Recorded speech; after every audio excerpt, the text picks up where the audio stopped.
अस्सलाम वालेकुम। अच्छा, हमारे जिस्म में ना एक बहुत ही तेज बिजली जैसा कंट्रोल सिस्टम है जिसे हम नर्वस सिस्टम कहते हैं। लेकिन आज हम बात करेंगे जिस्म के एक दूसरे जरा खामोश लेकिन उतना ही पावरफुल कंट्रोल सिस्टम की, और वो है केमिकल कंट्रोल यानी एंडोक्राइन सिस्टम। तो देखें, जब भी कोई तेज एक्शन की बात आती है, जैसे किसी गर्म चीज को छूते ही फौरन हाथ पीछे खींच लेना, तो वहां तो हमारा नर्वस सिस्टम काम कर जाता है।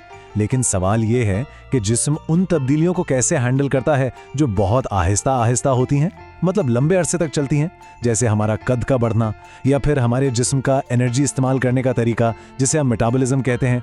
ये काम कैसे होता है? तो इसका जवाब ना इन दो सिस्टम्स के फर्क में ही है। नर्वस सिस्टम को समझें कि वो एक इंस्टिंक्ट मैसेज की तरह है, एकदम तेज बिजली जैसे सिग्नल्स पर चलने वाला। और दूसरी तरफ है हमारा एंडोक्राइन सिस्टम। ये एक खत की तरह है जो पहुंचता तो आहिस्ता है, केमिकल सिग्नल्स इस्तेमाल करता है, लेकिन जब पहुंचता है तो उसका असर बहुत देर तक रहता है। तो फिर चलें मिलते हैं जिस्म के इन केमिकल मैसेंजर्स से जो इस सुस्त लेकिन बेहद अहम निजाम को चलाते हैं। तो ये एंडोक्राइन सिस्टम है क्या?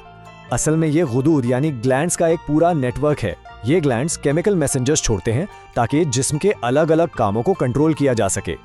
इसको आप हमारे जिस्म का वायरलेस कम्युनिकेशन नेटवर्क भी कह सकते हैं। और ये केमिकल मैसेंजर्स, इनका खास नाम है हार्मोन्स। ये वो केमिकल्स हैं जो एंडोक्राइन ग्लैंड्स बनाते हैं। फिर ये खून में शामिल होकर पूरे जिस्म में सफर करते हैं और अपने टारगेट तक पहुंचकर अपना काम करते हैं। यही है हमारे जिस्म की डाक या वो खत जिनकी हमने बात की थी। तो अब सवाल ये है कि ये हार्मोन्स आखिर बनते कहाँ हैं? आइए जिस्म के उस ग्लैंड्स के नेटवर्क पर एक नजर डालते हैं जो ये सारे अहम पैगामात बनाते और भेजते हैं। तो सबसे पहले बात करते हैं पिट्यूटरी ग्लैंड की। इसको ना एक बड़ा जबरदस्त नाम दिया गया है, मास्टर ग्लैंड। अब ये है कहाँ? ये हमारे दिमाग के ठीक नीचे, सिर्फ एक मटर के दाने जितना। सोचें जरा, इतना छोटा सा ग्लैंड, लेकिन काम के लिहाज से ना ये पूरे सिस्टम का समझे बॉस है। इसकी सबसे बड़ी जिम्मेदारी पता है क्या है? बाकी तमाम ग्लैंड्स को कंट्रोल करना।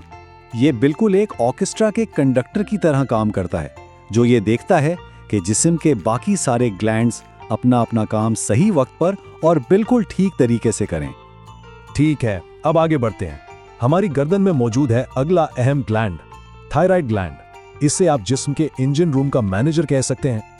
अच्छा, थायराइड का मेन काम है हमारे जिस्म के मेटाबॉलिज्म को कंट्रोल करना, यानी ये फैसला करता है कि हमारा जिस्म कितनी तेजी से खाने को एनर्जी में बदलेगा। इसीलिए अगर कभी बहुत ज्यादा सुस्ती और थकन महसूस हो या फिर इसके उलट बहुत ज्यादा बेचैनी और एक्टिविटी, तो हो सकता है कि इसके पीछे थायराइड ही हो जो जिस्म के इंजन को या तो बहुत आहिस्ता चला रहा है या बहुत तेज। अब बात करते हैं पैंक्रियाज की, जिसे उर्दू में हम लबलबा भी कहते हैं। ये एक बहुत ही दिलचस्प ग्लैंड है क्योंकि ये हमारे हाजमे के सिस्टम का भी हिस्सा है और एंडोक्राइन सिस्टम का भी। हार्मोन्स के हवाले से इसका सबसे अहम काम है इंसुलिन बनाना। इंसुलिन ना एक मास्टर चाबी की तरह काम करती है। ये हमारे खून में जो शुगर होती है ना, यानी ग्लूकोज, उसके लिए जिस्म के सेल्स का दरवाज़ा खोलती है ताकि उनको एनर्जी मिल सके। अगर ये ना हो तो हमारे सेल्स भूखे रह जाएंगे, भले खून में कितनी ही शुगर क्यों ना घूम रही हो। ये बैलेंस जिंदगी के लिए बेहद ज़रूरी है। और फिर आते हैं एड्रीनल ग्लैंड्स। ये हमारे गुर्दों के ठीक ऊपर एक टोपी की तरह बैठे होते हैं। ये हैं हमारे जिस्म के इमरजेंसी रिस्पॉन्डर्स। जब भी हम किसी खतरनाक या बहुत टेंशन वाली सूरत हाल में होते हैं, सोचें जरा, इम्तिहान से पहले वाली घबराहट या अचानक सामने कोई खतरा, तो ये ग्लैंड्स फौरन एड्रेनालिन नामी हार्मोन खारिज करते हैं। ये हार्मोन हमारे जिस्म को एक ही सिग्नल देता है, लड़ो या भागो, यानी फाइट और फ्लाइट। हमारी दिल की धड़कन तेज हो जाती है, हमारे हवास तेज हो जाते हैं और हमें एनर्जी का एक जबरदस्त रश मिलता है ताकि हम इस चैलेंज का मुकाबला कर सकें। तो ये हार्मोन्स काम कैसे करते हैं? ये एक 4 स्टेप का सफर है। पहला कदम, ग्लैंड एक हार्मोन को खून में छोड़ता है। दूसरा कदम, ये हार्मोन खून के जरिए पूरे जिस्म में सफर करता है, बिल्कुल उस तरह जैसे कोई पैगाम सही पते की तलाश में हो।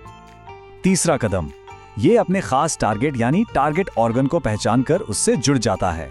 और चौथा कदम, वहां पहुंचकर ये एक खास काम को या तो शुरू करता है या फिर बंद कर देता है।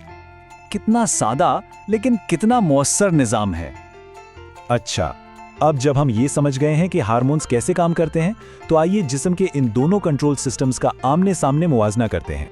यहाँ फर्क बिल्कुल साफ है। एक तरफ है नर्वस सिस्टम, एकदम तेज बिजली वाले सिग्नल्स पर चलने वाला और उसका असर भी बस थोड़ी देर का। दूसरी तरफ है एंडोक्राइन सिस्टम, आराम से काम करने वाला, सुस्त, केमिकल्स यानी हार्मोन्स का इस्तेमाल करता है, लेकिन उसका असर वो बहुत देर तक रहता है, यानी लॉन्ग लास्टिंग। तो सबसे अहम बात जो याद रखने वाली है वो यही है कि हार्मोन्स हमारे जिस्म का सुस्त लेकिन देर पाक कंट्रोल सिस्टम है। यही वो बुनियादी कॉन्सेप्ट है जो इस पूरे मौजू की जड़ है। चलें अब आखिर में इस बात को समेटते हैं कि ये हार्मोन्स यानी हमारे जिस्म के ये खामोश कंट्रोलर्स आखिर कितने अहम हैं। और ये एक जुमला इस पूरे निज़ाम की हकीकत को बेहतरीन तरीके से बयान करता है। हार्मोन्स खामोशी से हमारे जिस्म को कंट्रोल करते हैं, हमारे कद बढ़ने की रफ्तार से लेकर हमारे मूड के उतार चढ़ाव तक और हमारी एनर्जी लेवल से लेकर स्ट्रेस को हैंडल करने तक। ये गैर मामूली केमिकल मैसेंजर्स पर्दे के पीछे रहकर हमारी जिंदगी के हर पहलू की खामोश निगरानी और रहनुमाई कर रहे हैं।